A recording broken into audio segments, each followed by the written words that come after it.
This is DRF, Race of the Day. Hi, everybody. Dan Illman, Mike Beer, the DRF Race of the Day for Sunday, September the 26th, race number 11 at Remington Park. Here's the field for the Grade 3 $400,000 Oklahoma Derby. You can download free formulator past performances for this race on the Race of the Day event page at drf.com. Access them, handicap along with us. And Mike, a day after Steve Asmussen and Doug O'Neill do battle in the Pennsylvania Derby, they're back in the Oklahoma Derby. Asmussen has Super Stock. O'Neill has the 5-team Merchants. Yeah, it's nice to have a barn full of good horses. They found a good spotter. This is actually a pretty nice race, $300,000 purse. They've pulled together, I think, a quality field. Let's throw up the Timeform US pace projector for this field. The number 2, Flash of Mischief, likes to be close to the pace. Coming into this race in sharp form, Team Merchants has been sprinting most of his career. I can certainly see both of those horses up close. I think Mr. Wireless is probably going to take up a nice tracking position. Super Stock, the 1, doesn't have to be that far back. Now, there's a lot of tactical speed in this race. That's certainly the case with the 2 favorites. And Mr. Wireless, to me, that's, I think, what you like about a horse like him is that he can just sort of take up any kind of position in a race. I wonder if they'll try to make the lead here with Team Merchants this time, Dan. He's got plenty of speed. Couldn't make the lead last time against some faster California horses, but maybe he can make the front here. Super Stock has credentials at this 1.125 distance. He pulled off a win in the Arkansas Derby at 12-1 earlier this year, and he got back on the beam in this race, the Ellis Park Derby, at 1.125 last month. We watched Super Stock, who got right up close to the pace, was ridden very confidently on the turn under Ricardo Santana Jr., and once he makes the lead, he's too much for this field. He really loves this distance. He does. I like this performance from him. I thought he ran well in here. Probably just an easier spot, though, Dan. I mean, I think he's stepping up to face some much better horses this time. I do like the way he finished that race off, though.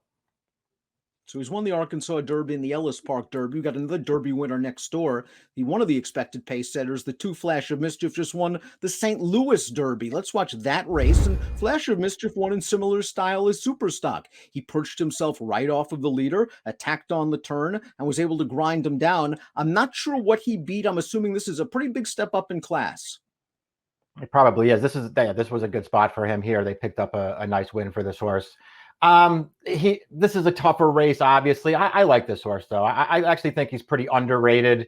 And I don't think he's in over his head against a field like this one. It's certainly a tougher spot. He's going to need the right trip in order to probably beat all of these horses. But I won't be surprised if he's competitive. I think he's pretty good.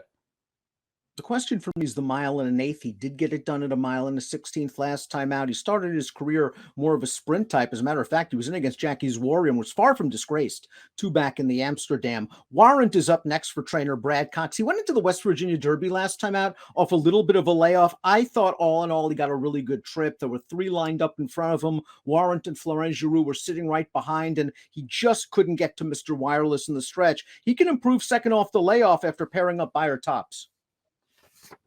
He could. I mean, it wasn't much of a layoff, only a couple of months between races. But yeah, maybe that's enough of an excuse for you to want to go back to him.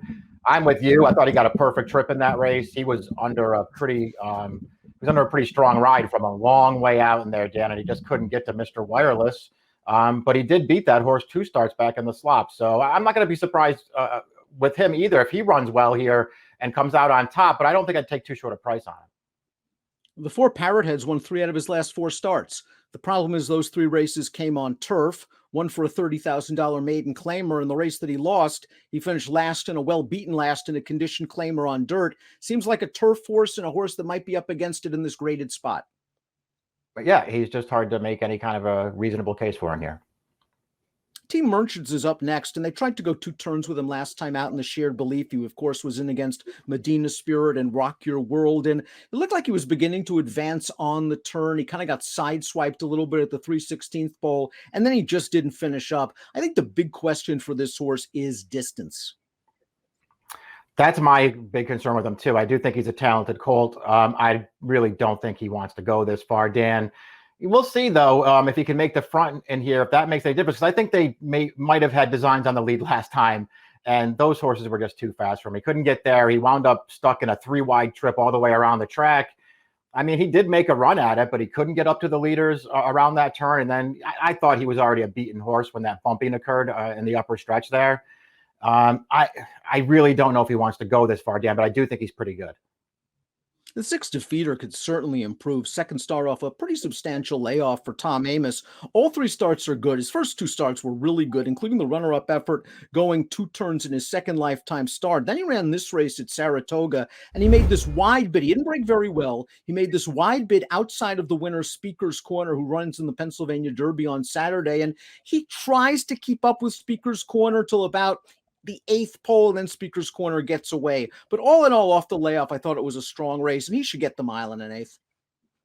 Agreed. I thought he ran really well in here, considering what he was up against, both in the former Speaker's Corner and the long layoff. Good performance there.